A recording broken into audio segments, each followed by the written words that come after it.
Hello everyone, education with कर में आप सभी का स्वागत है। आई होप ये सब ठीक होंगे। जैसा कि हम क्लास 12th विस्तास बुक का second chapter the tiger king के बारे में पढ़ रहे हैं और हिंदी समरी और हिंदी एक्सप्लेनेशन मैं आपको बता रही हूँ। सो हम बिना किसी देरी वीडियो स्टार्ट करते हैं। अगर आपने इससे पहले वाला वीडियो नहीं देखा तो अभी जाके वो वीडियो देखें और चैनल को सब्सक्राइब जरूर करें।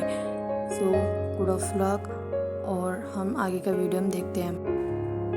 हमने जो second chapter the tiger king है उसका तीन पार्ट हम पढ़ चुके हैं। अब हम फोर्थ पार्ट में जाएंगे और देखेंगे कि राजा आगे क्या कहता है। The maharaja's tiger hunts continue to be highly successful. या राजा के लिए कहा गया कि जो महाराजा होता है वो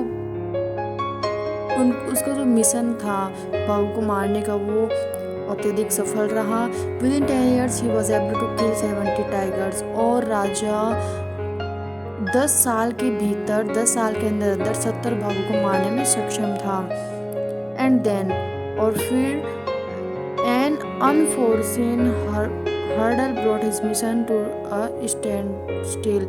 अर्थात फिर बाद में 70 बाघ को मारने के बाद एक अप्रत्याशित बाधा, एक अप्रत्याशित रुकावट ने उस राजा के मिशन को रोक दिया। अर्थात कैसे रोका ये हम जानेंगे आगे। The tiger population become extinct in the forest of Pratibandapuram. उस राजा का मिशन क्यों रुका? वो इसलिए कि प्रतिबंधपुरम के जंगलों में बाघों की आबादी विलुप्त हो गई, बाघ मिलना बंद हो गए। Who knows whether the tigers practiced birth control of committed harakiri? कौन जानता था कि ये टाइगर्स जो बाघ है उन्होंने जन्म नियंत्रण कर लिया हो या फिर हाराकिरी कर लिया हो। और simply run away from the state because they desire to be short of British hands alone. या फिर क्या पता कि जो बाघ है वो दूसरे राज्य में भाग गए क्योंकि क्या पता कि वो ब्रिटिश हाथों से ही गोली खाना चाहते थे। One day the maharaja sent for the dewan. एक दिन महाराजा ने दीवान को बुलवाया और क्या कहा? दीवान साहब, aren't you afraid of the fact that 30 tigers still remain to be shot down by this gun of mine? He asked, brandishing his gun. अर्थात जो राजा होता है उसने दीवान को बुलवाया, अर्थात जो राजा का मंत्री होता है उसको बुलवाया और कहा कि दीवान साहब, आपको पता है कि जो मेरी बंदूक है उससे अभी 30 बाघ को मारना बाकी है। और जो राजा होता है उसने बंदूक को उसकी तरफ इशारा करते हुए कहा। Shuddering at the site of the gun the drawn cried out, your majesty I am not a tiger. फिर बाद में दीवान क्या बोलता है? बंदूक को देखकर दीवान थर थर काँप उठा, महाराज में बाघ नहीं। अर्थात दीवान क्या सोचता है कि महाराजा ने बंदूक को मेरी तरफ करा है तो क्या पता कि महाराजा मुझे बाघ समझकर मेरे गोली मारना चाहते हो या मुझे शूट करना चाहते हो। लेकिन वो दीवान ऐसा समझा। फिर राजा क्या बोलता है? Which idiot would call you tiger? कि कौन सा मूर्ख तुम्हें बाघ कहेगा? कि कौन तुम्हें बाघ कह रहा है, कौन तुम्हें टाइगर कह रहा है? No and I am not a gun. फिर दीवान क्या बोलता है? नहीं, और मैं बंदूक भी नहीं हूँ। यू आर नेदर टाइगर नर गन, कि आप न तो बाघ है और न ही बंदूक। दीवान साहब, I summoned you here for a different purpose, कि मैंने आपको यहाँ किसी और मकसद से बुलाया है। I have decided to get married, मैंने शादी करने का फैसला कर लिया है। अर्थात जो वो टाइगर किंग था, जो महाराजा था, उसने दीवान साहब को इसलिए बुलाया था क्योंकि दीवान साहब को बताने के लिए कि मैंने शादी करने का फैसला किया है। The Dewan began to babble even more, your majesty I have 2 wives already if I marry you। फिर बाद में कि क्या होता है? जो दीवान होता है वो क्या समझता है? दीवान और भी बड़बड़ाने लगा, अजीब तरह से बातें करने लगा और है ना उस राजा को कहने लगा कि योर मजेस्टी, हे महाराजा, मेरे पहले ही 2 पत्नियां हैं, कि मैं तो पहले ही शादीशुदा हूँ और मेरे पहले से 2 पत्नियां हैं। अगर मैं तुमसे शादी कर लूँ मतलब क्या था? जो दीवान होता है वो क्या समझता है कि राजा मुझसे शादी करेगा, बल्कि ऐसा बिल्कुल नहीं है। राजा बताता है कि मैंने शादी करने का फैसला किया है, लेकिन दीवान से नहीं, एक लड़की से। लेकिन दीवान क्या समझता है कि राजा मुझसे शादी करने के लिए कह रहा है। फिर राजा बोलता है डोंट टॉक नॉनसेंस, फालतू की बातें मत करो। Why should I marry you, मुझे तुमसे शादी क्यों करनी चाहिए। What I want is a tiger, मुझे जो चाहिए वो एक शेर है, अर्थात एक बाघ है। जो राजा होता है वो क्या कहता है कि तुम ये नॉनसेंस वाली बातें मत करो, मैं तुमसे शादी क्यों करना चाहूँगा, मुझे बस क्या चाहिए, मुझे बाघ चाहिए। तो दीवान क्या समझ लेता है कि राजा एक बाघ से शादी करेगा। योर मजेस्टी, महाराज, प्लीज थिंक इट ओवर, कृपया इस पर विचार करें। Your ancestors were married to the sword, तुम्हारे पूर्वजों का विवाह तलवार से हुआ था। इफ़ यू लाइक, तुम चाहो तो मेरी द बंदूक से शादी कर लो। A tiger king is more than enough for this state, इस राज्य के लिए एक टाइगर किंग ही काफ़ी है। It doesn't need a tiger queen as well, इसे टाइगर क्वीन की भी ज़रूरत नहीं है। अर्थात जो दीवान होता है वो क्या समझ लेता है कि क्या राजा टाइगर से शादी करना चाह रहा है, बट ऐसा नहीं है। वो फिर अंत क्या बोलता है कि अगर महाराज अगर आप चाहो तो बंदूक से शादी कर लो, और वैसे भी इस राज्य को एक ही टाइगर किंग अर्थात आप के अलावा और किसी की ज़रूरत नहीं है, कोई टाइगर क्वीन की ज़रूरत नहीं है। The Maharaja gave a loud crack of laughter, अर्थात फिर अंत क्या होता है, जो राजा होता है वो जोर से हंसता है और जोर से हंसता है। या फिर कह सकते हो महाराजा ने जोर से ठहाका लगाया। आई am not thinking of marrying इधर अ टाइगर और a gun but a girl from the ranks of human beings, अर्थात मैं बाघ या बंदूक से शादी करने के बारे में नहीं सोच रहा हूँ, लेकिन इंसानों के रैंक की लड़की से, मतलब कि इंसान अर्थात एक लड़की से शादी करने के लिए सोच रहा हूँ मैं, ये राजा कहता है। First you may draw up statistic of tiger population in the different native states, राजा कहता है कि पहले आप विभिन्न देशी राज्यों में बाघों की आबादी के आंकड़े तैयार कर सकते हैं। Next you may investigate if there is a girl I can marry in the royal family of state with a large tiger population, आगे आप जांच कर सकते हैं कि क्या कोई ऐसी लड़की है जिससे मैं एक बड़ी बाघ आबादी वाले राज्य के शाही परिवार में शादी कर सकता हूँ। या हम देख सकते हैं कि जो राजा होता है उसकी चाह होती है कि मैं 70 टाइगर तो मार चुका था, उसे 30 टाइगर और चाहिए थे, लेकिन प्रतिबंधपुरम में टाइगर सारे खत्म हो चुके थे, सारे विलुप्त हो चुके थे। तो राजा सोचता है कि मैं एक ऐसी लड़की से शादी करूँगा जिसके राज्य में बहुत सारे बाघ हो, एक टाइगर्स की बड़ी आबादी हो, तो मैं उस राज्य में शादी करूँगा। तो अपने दीवान से कहता है कि पहले तो तुम सारे राज्यों में पता करो कि कहाँ पर ये बाघों की आबादी के आंकड़े तैयार करने के लिए राजा ने दीवान को बोल दिया। फिर बाद में और कहा कि कोई ऐसी लड़की ढूंढो जिसके राज्य में बड़ी आबादी वाले राज्यों के शाही परिवार में शादी कर सकता हूँ, या एक वो शाही हो, एक रॉयल फैमिली से हो। The Dewan followed his order, और फिर दीवान ने राजा के जो आदेश थे उनका पालन किया, और फिर he found the right girl from a state which possessed a large numbers of tiger, अर्थात फिर बाद में जो राजा होता है उसने जो दीवान होता है उनके आदेश का पालन किया।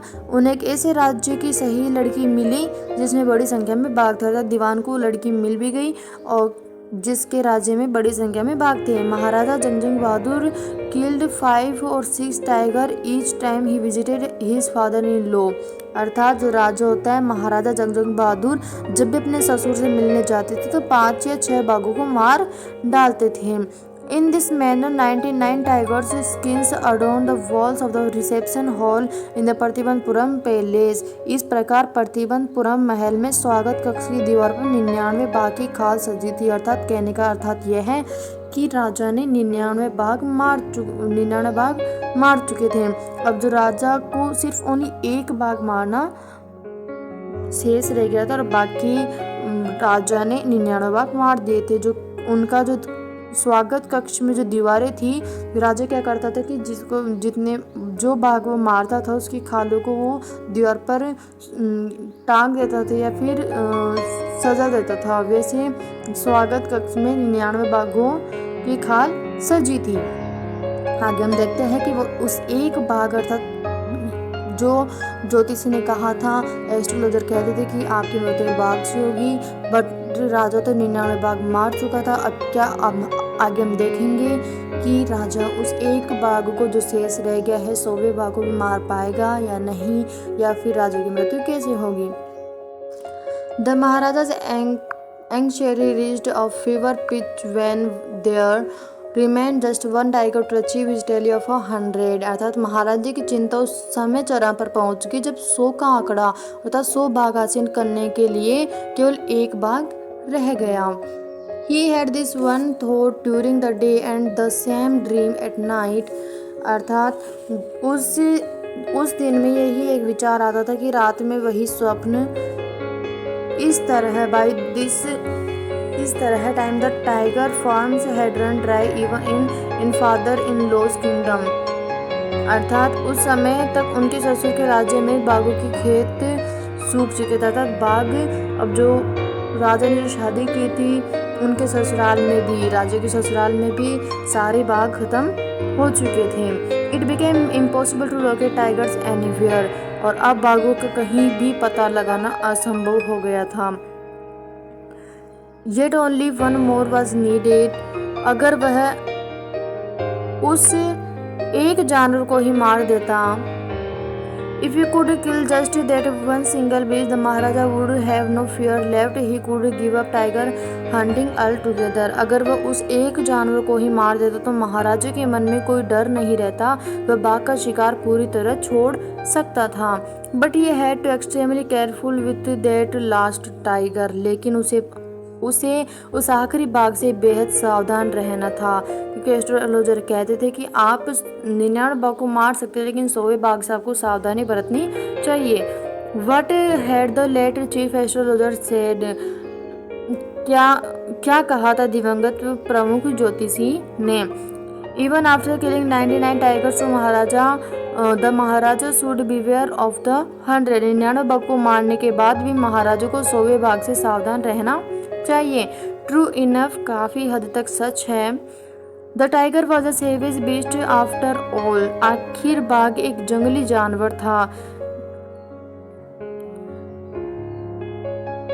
One had to be very of it. इसे सावधान रहना चाहिए था। But where was that 100th tiger to be found. It seemed easier to find tiger's milk than a live tiger. लेकिन 100वां बाघ कहाँ मिला। जीवित बाघ की तुलना में बाघ का दूध खोजना आसान लगता था। आगे हम देखते हैं the Maharaja was sunk in gloom. इस प्रकार महाराजा निराशा में डूब गया। But soon came the happy news which disabled that gloom. लेकिन जल्दी खुशखबरी आई जिसने उस निराशा को दूर कर दिया। In his own state sheep began to disappear frequently from a hillside village. उनकी ही राज्य में एक पहाड़ी गांव से भेड़ें बार बार गायब होने लगी। अर्थात ये जब खबर महाराजा को पड़ी कि उनके राज्य के पहाड़ी इलाके से जो भेड़ें होती है वो बार बार गायब होने लगी, तो राजा ने सोचा कि ये किसी टाइगर का ही काम होगा, या फिर टाइगर अभी भी है हमारे इस राज्य में। तो राजा की जो निराशा थी कि अब क्या पता वो टाइगर मिलेगा या नहीं मिलेगा, सो ये खबर सुनते ही राजा की निराशा आशा में बदल गई। It was first ascertained that this was not the work of खादर मियाँ साहेब और वीरास्वामी नायकर। अर्थात सबसे पहले पता चला कि ये खादर मियाँ साहब या वीरास्वामी नायकर का काम नहीं था। बट फेम फॉर वर्क, दोनों भेड़ों को पूरा निकलने को अपनी क्षमता के लिए प्रसिद्ध थे। But fame for their ability to swallow sheep whole. Surely a tiger was at work. अर्थात निश्चित रूप से एक बाघ का काम पर था। अर्थात जो इनके जो पहाड़ी इलाके में दो लोग ऐसे थे, खादर मियाँ साहब और वीरास्वामी नायकर, ये क्या करते थे, दोनों भेड़ों को पूरा बाहर निकल सकते थे। ऐसी क्षमता वाले ये दो लोग थे, 2 पर्सन थे। सो पहले ये निश्चित किया गया कि क्या ये काम इन दोनों का तो नहीं है। जब ये बिल्कुल ऐसे लगा कि नहीं, इनका नहीं है, तो फिर राजा के मन में एक बात है कि वे निश्चित रूप से एक टाइगर का ही काम है जो भेड़ों को चुरा रहा है या भेड़ों को खा रहा है। तो राजा के मन में एक इच्छा, एक आशा व्यक्त हुई। The Maharaja announced surely tiger was at work. The villagers ran to inform the Maharaja. The Maharaja announced a 3-year exemption from all taxes for that village and set out on the hunt at once. फिर बाद में जो राजा होता है वो क्या कहते हैं कि ग्रामीण महाराजा को सूचना देने के लिए दौड़ पड़े। महाराजा ने उस गांव के लिए सभी करों से 3 साल की छूट की घोषणा की और तुरंत शिकार पर निकल पड़े। अर्थात जब भी राजा को यह बात खबर मिली कि उनके पहाड़ी इलाके में भेड़ की चोरी हो रही है, बार बार भेड़ की चोरी हो रही है, वो खो जाती है। सो जो राजा होता है वो समझते हैं कि वहाँ कोई टाइगर ही है और इस बात से खुश होकर वो उस गांव के सभी टैक्स जो कर होते हैं वो 3 साल के लिए राजा उन पर छूट कर देता है कि तुम कर मत देना। अर्थात राजा इतना खुश हो जाता है। The tiger was not easily found. अब बाघ आसानी से नहीं मिलता था। It seemed as if it had wantonly hid itself in order to float the Maharaja's will। ऐसा प्रतीत होता था कि मानो उसने महाराजा की इच्छा को उल्लंघन करने के लिए जानबूझकर स्वयं को छिपा लिया हो। अर्थात ऐसा लगता था कि टाइगर जो है उसने राजा से खुद को छिपाने जब उस टाइगर को पता चला कि राजा मुझे मारेगा या टाइगर को मार रहा है, तो क्या पता उसने राजा के आगे को उल्लंघन करके वो खुद छिप गए हो। ऐसा प्रतीत होता था उस टाइगर के बारे में, क्योंकि टाइगर मिल ही नहीं रहा था। The Maharaja was equally determined. महाराजा समान रूप से दृढ़ थे। He refuse to leave the forest until the tiger was found. जब तक बाघ नहीं मिल जाता तो राजा ने जंगल छोड़ने से इनकार कर दिया। राजा ने सोचा कि मैं जंगल में रहूंगा और वहाँ पे मैं उस सोए बाघ को मारकर ही वापस आऊँगा। एज द डेज पास्ड, जैसे जैसे दिन बीतते गए, the महाराजा's fury and obstinacy mounted alarmingly। अर्थात महाराजा का क्रोध और हठ खतरनाक रूप से बढ़ता गया। Many officers lost their jobs और कई अफसरों की नौकरी चली गई। One day when his rage was at its height, the Maharaja called the Diwan and ordered him to double the land tax forthwith। फिलहाल में आगे राजा ने क्या कर दिया, ये बहुत दुखद घटना थी। एक दिन जब उनका क्रोध अपने चरम पर था, महाराजा ने दीवान को बुलाया और भूमि कर को तुरंत दोगुना करने का आदेश दिया। अर्थात जो पहले तो राजा ने 3 साल की छूट दे दी थी, बट अब जो राजा गुस्सा हो गया तो राजा ने क्या किया कि कर को दोगुना कर दिया और इस बात से लोग बहुत ज़्यादा असंतुष्ट थे। The people will become discontented. अर्थात इस बात से जो वहाँ की जो प्रजा थी, जो पहाड़ी इलाके जो लोग थे, वो बिल्कुल असंतुष्ट हो गए। Then arrested to will fall a prey to the Indian National Congress। तब हमारा राज्य भी भारतीय राष्ट्रीय कांग्रेस का शिकार हो जाएगा। अर्थात जो लोग थे वो असंतुष्ट क्यों हुए, वो इसलिए कि पहले तो राजा ने बोल दिया कि 3 साल तक छूट है और फिर अचानक से राजा ने 2 गुना कर दिया। इतनी तो उनकी कमाई नहीं होती, इतना वो राजा टैक्स ले लेता था। In that case you may resign for your post. महाराजा यहाँ पे कहता है कि जब दीवान इस बात से आश्वस्त होकर घर चला गया कि सेड द किंग, उस परिस्थिति में आप अपने पद से इस्तीफा दे सकते हैं, राजा ने कहा। अर्थात जो राजा होता है उसने दीवान को भी यह वार्निंग दी थी कि तुम भी अपने इस स्थिति में तुम भी अपने पद से इस्तीफा दे सकते हो। The Diwan went home convinced that if the Maharaja did not find the tiger soon. दीवान इस बात से आश्वस्त होकर घर चला गया कि यदि महाराजा ने बाघ को जल्द नहीं ढूंढा, the result could be catastrophic. अर्थात तो परिणाम विनाशकारी हो सकता है, अर्थात दीवान की नौकरी भी जा सकती है। He felt life returning to him only when he saw the tiger which had been brought from the People's Park in Madras and kept hidden in his house. तो फिर दीवान ने क्या किया, इस विनाशकारी परिणाम को बचाने के लिए दीवान ने क्या किया, उन्होंने महसूस किया कि जीवन उनके पास लौट रहा है। तब उन्होंने बाघ को देखा जो मद्रास में पीपल्स पार्क में लाया गया था और अपने घर में छुपा रखा था। अर्थात जो दीवान होता है वो मद्रास के पीपल्स पार्क के एक बाघ चुरा लाया था। At midnight when the town slept in peace, जब आधी रात को जब शहर शांति से सोता था, आधी रात को दीवान क्या किया, the Dewan and his aged wife dragged the tiger to the car and shoved into the seat। दीवान और उसकी वृद्ध पत्नी ने बाघ को कार में खींच लिया और उसे सीट पर धकेल दिया। अर्थात जो दीवान होता है उसने मद्रास के पीपल्स पार्क से एक टाइगर चुरा लाया और फिर बाद में आधी रात को दीवान और उसकी पत्नी ने उसे कार में खींच लिया और सीट पर धकेल दिया। The Diwan himself drove the car straight to the forest where the Maharaja was hunting। और फिर दीवान ने क्या किया, दीवान स्वयं कार को सीधे उस जंगल में ले गया जहां महाराजा शिकार कर रहे थे। अर्थात जहाँ राजा शिकार करता था वहाँ वो उस बाघ को छोड़ने के लिए वहाँ चला गया। When they reached the forest, the tiger launched its satyagraha and refused to get out of the car। फिर बाद में क्या, जब वे जंगल पहुंचे तो बाघ ने अपना सत्याग्रह शुरू कर दिया और कार से बाहर निकलने से मना कर दिया। अब वो जो टाइगर था जो मद्रास के पीपल्स पार्क से लाया गया था वो एक समझदार बाघ था, एक पाला हुआ था, इस वजह से उसने उस कार से निकलने के लिए मना कर दिया। ऐसा लग रहा था कि जैसे वो टाइगर उस कार से निकलना ही नहीं चाहता हो। The Dewan was thoroughly exhausted in his effort to haul the beast out of the car and push it down to the ground।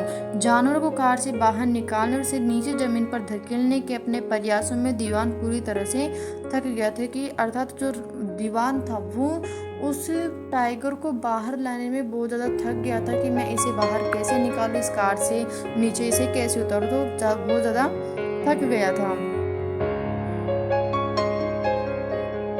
On the following day, the same old tiger wandered into the Maharaja presence and stood as if in humble supplication। अर्थात अगले दिन वही बूढ़ा बाघ जो वो था वो बूढ़ा बाघ की महाराजा के उपस्थिति में भटक गया था। कि अर्थात Maharaja princess stood as a humble सप्लिकेशन।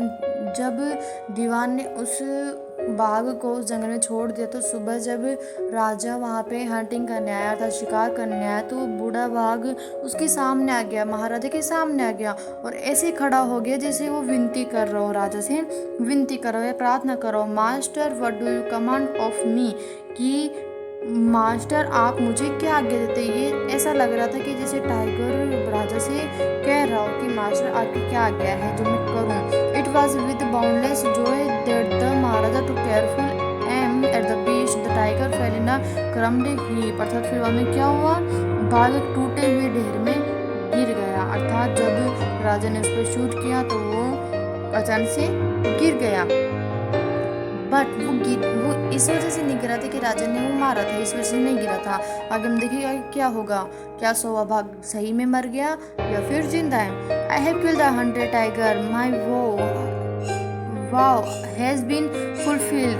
The Maharaja was overcome with elation, ordering the tiger to be brought to the capital in grand procession। The Maharaja hastened away in his car। अर्थात क्या हुआ, मैंने सोवा बाघ को मार डाला है, मेरी मन्नत पूरी हो गई। महाराज उत्साह से भर गया। महाराजा साहब बोलने लगा।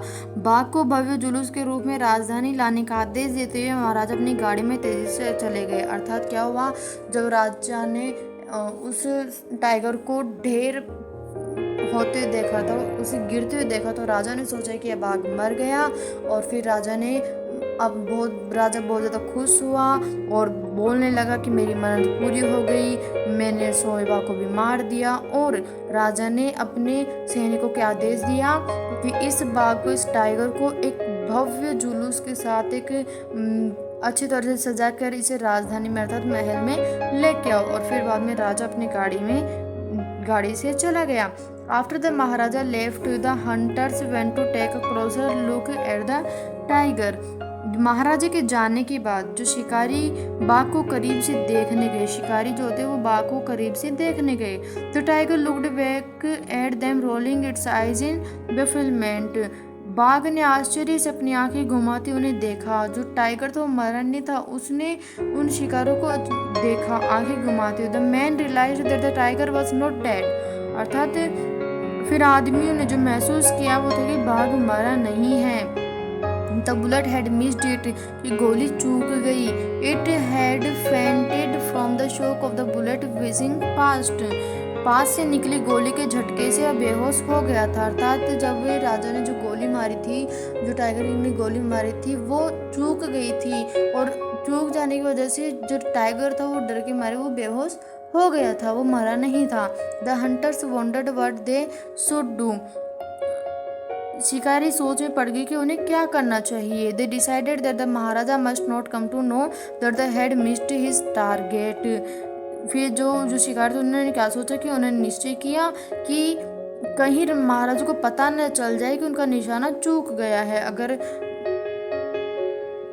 इफ ही डेड, यदि they could loss their jobs, यदि राजा को पता चला कि उनका निशाना चूक गया है तो शायद जो शिकारी थे, जो सैनिक थे, वो अपनी नौकरी खो सकते थे।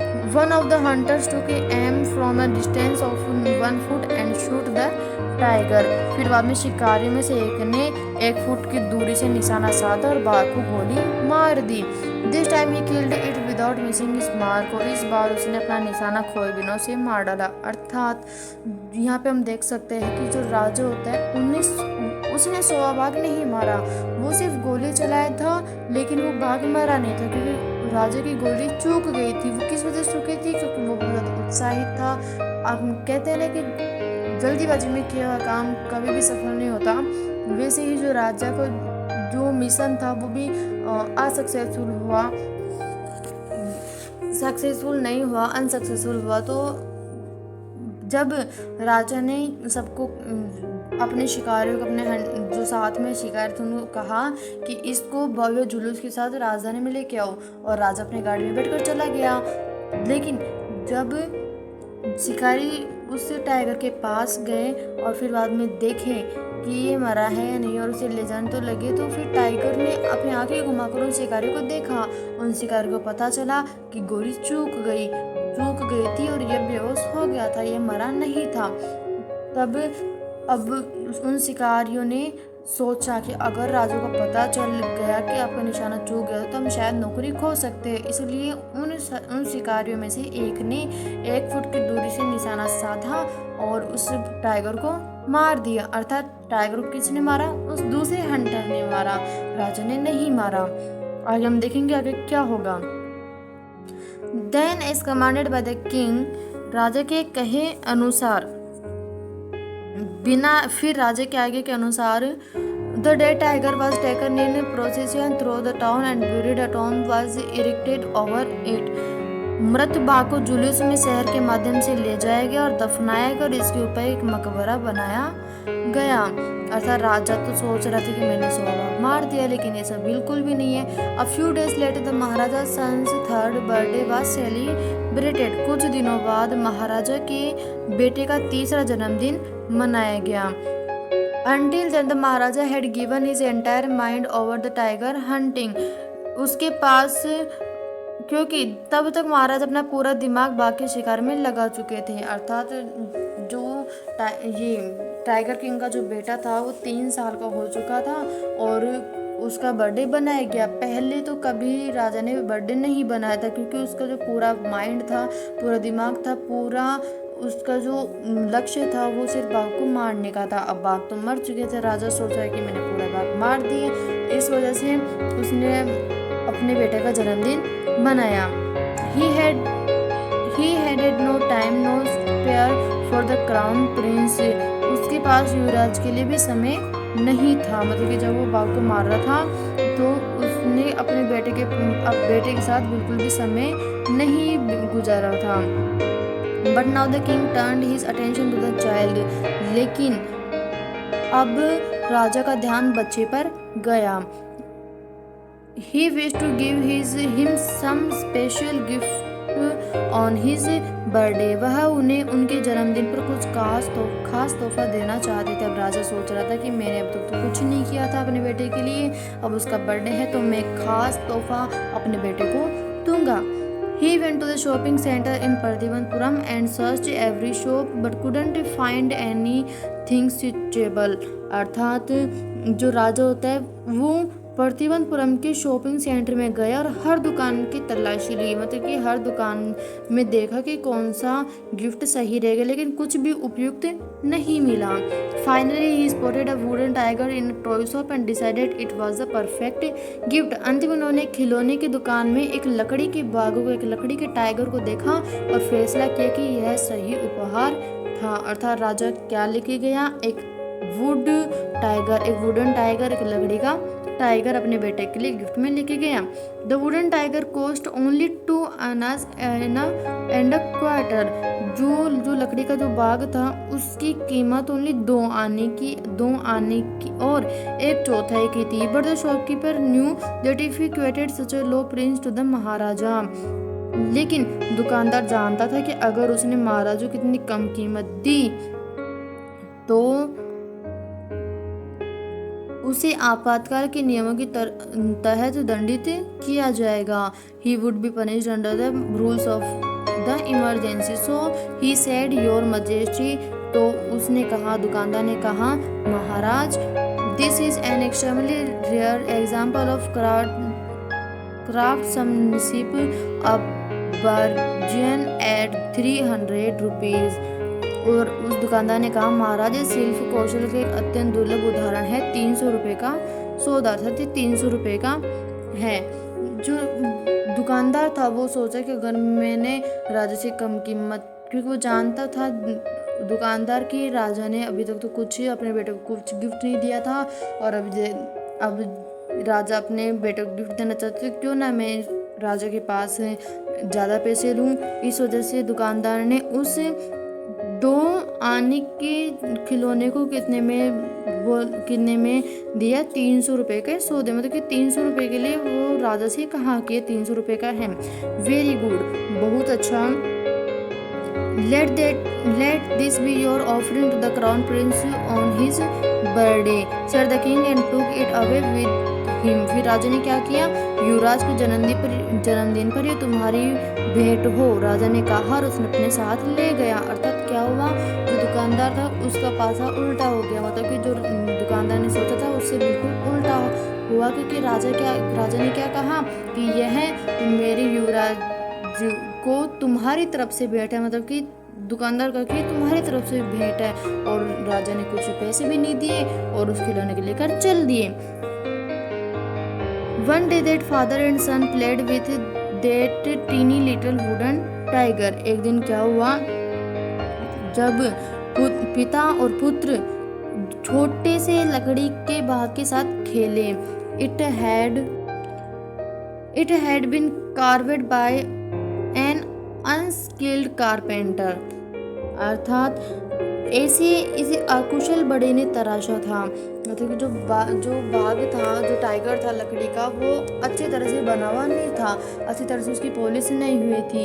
इस वजह से जो दोनों खेल रहे थे तो क्या हुआ, उस वक्त हम देखेंगे कि its surface was rough, tiny layers of wood stood up like quills all over it. अर्थात क्या हुआ, इसे अकुशल बढ़ई ने तराशा था, उसकी सतह खुरदुरी थी, लकड़ी के छोटे छोटे टुकड़े उसके चारों ओर कांटों की तरह खड़े हो गए। One of those slivers pierced the महाराजा's right hand. उनमें से एक तलवार महाराजा के दाहिने हाथ में चुभ गई। तलवार अर्थात कि जब वो टाइगर था वो अच्छी किसी तरह से उसकी पॉलिश नहीं की हुई थी, तो उसमें छोटी छोटी लकड़ियाँ चारों तरफ से निकल रही थी, और निकलने से जो छोटी सी लकड़ी उस राजा के दाहिने हाथ में बिल्कुल बारीक सीधी होता है, राजा के दाहिने हाथ में थोड़ी सी चुभ गई।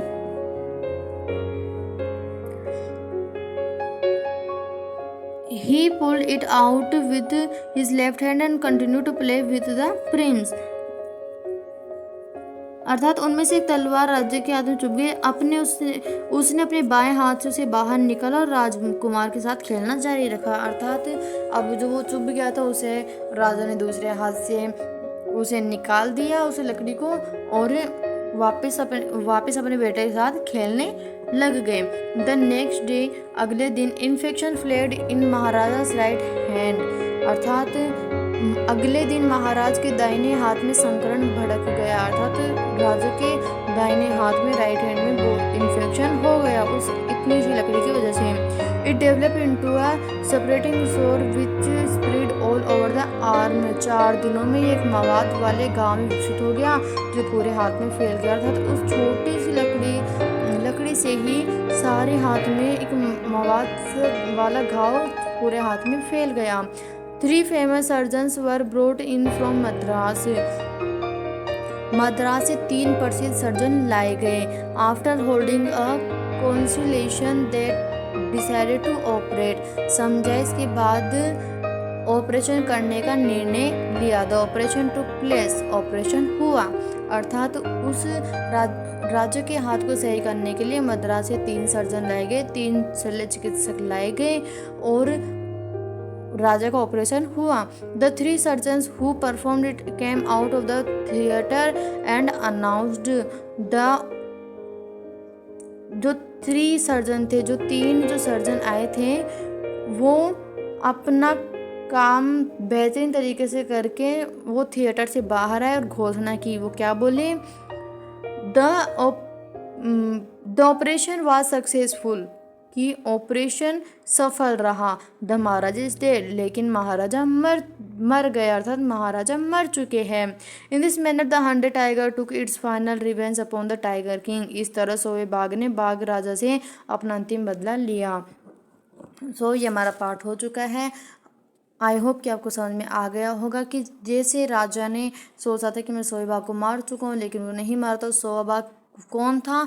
ये 100वां बाघ ये वुडन टाइगर था, जिस वजह से राजा की मृत्यु हुई। क्योंकि अगर वुडन टाइगर नहीं लाता तो उसके हाथ में कैसे चुभता, और नहीं चुभता तो उनके हाथ में इन्फेक्शन कैसे फैलता, इन्फेक्शन नहीं फैलता तो फिर ऑपरेशन कैसे होता, फिर राजा कैसे मरता। इस वजह से पूरी कहानी का जो सारांश वो ये है कि राजा की मृत्यु एक बाघ से ही हुई है। एस्ट्रोलॉजर ने सही कहा था, लेकिन असली बाघ से नहीं, एक वुडन छोटे से खिलौने से राजा की मृत्यु हुई थी।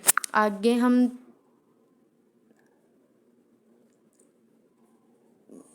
आई होप कि आप सबको समझ में आ गया होगा। अगर आपको नहीं समझ में आया तो आप कमेंट बॉक्स में लिख सकते हैं, और आप किस तरह से समझना चाहते हैं, बोर्ड पर या ऐसे ही। आप देखें। तब तक के लिए बाय।